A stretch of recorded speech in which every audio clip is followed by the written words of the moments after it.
계약이 불공정한 법률행위인지가 문제된 경우 매도인의 경솔, 무경험, 공박 여부는 누구를 기준으로 보냐 이 문제인데요.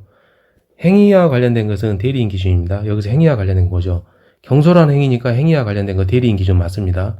무경험, 거래 일반에 대한 경험이 부족하다, 즉 해본 적이 없다, 행위와 관련된 거예요. 그럼 대리인 기준입니다.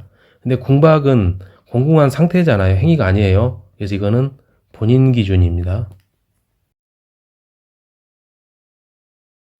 불공정한 법률행위 틀린 거. 공박은 정신적, 심리적 원인에 기인할 수도 있다. 공박은 급박한 공공입니다. 근데 경제적 공박도 있지만 정신적인 원인, 심리적 공박 다 인정이 되는 거예요. 2번, 무경험은 거래 일반에 대한 경험 부족. 맞습니다. 거래 일반에 대한 경험 부족을 얘기하는 것이지 특수 분야에 대한 경험 부족을 말하는 것은 아닙니다. 3번, 대리인에 의해 법률행위가 이루어진 경우 공박 상태는 행위가 아니고 상태에 대한 거죠. 그래서 본인 기준 맞습니다. 4번, 급부와 반대급부 사이에 현저한 불균형이 존재하는지는 특별한 사정이 없는 한 어느 기준? 법률행위 시 기준, 계약 체결 시 맞습니다. 4번에서 추가 설명 좀 드릴게요. 시간이 이렇게 가는 겁니다. 계약 체결 당시에는 100원이었어요. 근데 재판 시점에 되니까 어떻게 되냐면 이게 예를 들어 1억이 됐다 합시다. 재판 시점에서 봤을 때는 현저한 불균형 맞죠? 근데 법률행위 시 당시로 봤을 때는 시세에 맞았다는 겁니다. 그러면은 어느 경우를 기준으로 하느냐? 법률행위 시를 기준으로 한다 했죠? 그래서 우리는 100원이었던 이 상태로 보는 겁니다. 아무리 나중에 가격이 상승했다 할지라도 법률행위 당시를 기준으로 판단합니다. 급부와 반대 급부 사이 현저한 불균형, 이거는 뭐죠? 객관적 요건이라고 그랬죠?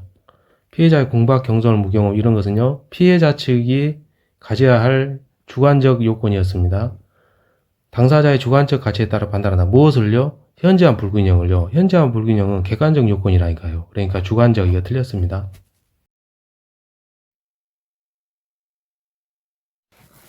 불공정한 법률행위.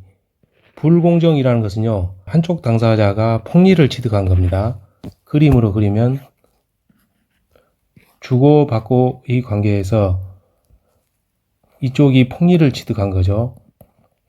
균형이 현저하게 깨진 상태입니다. 그래서 현저한 불균형 상태를 생각하시면 돼요.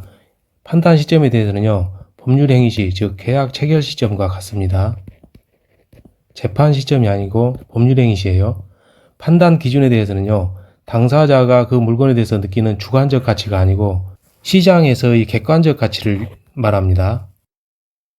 방금까지 우리가 본 것은 이게 바로 폭리행위에서 객관적 요건이에요. 객관적 요건. 그럼 이제 주관적 요건도 있겠죠. 그림에서 이쪽이 지금 피해자입니다. 피해자 측에서 요건은, 주관적 요건은 세 가지가 있어요. 공박이 있거나 또는 경솔했거나 또는 무경험이어야 됩니다. 여기서 주의할 사항은 또는이에요. 일단 and가 아닙니다. 또는입니다. 셋 중 하나만 있어도 돼요. 공박이라는 것은 공짜가 다할 공짜입니다. 다할 공짜. 급박한 공공을 얘기하는 거예요. 여기서 공박은 경제적 공박뿐만 아니고 심리적 공박을 포함하는 겁니다. 그리고 여기에서 시험에 잘 나오는 것은요, 대리인이 있는 경우, 대리인이 있는 경우에는 피해자 측에서 대리인이 있는 경우입니다. 그러면은 대리 행위를 하는 사람이 있죠. 본인은 지금 집에서 자고 있어요. 그럼 대리 행위를 하는 사람, 행위 측면과 관련해서는 대리인을 기준으로 하는 게 경솔이 있고요. 그 다음에 무경험이 있습니다.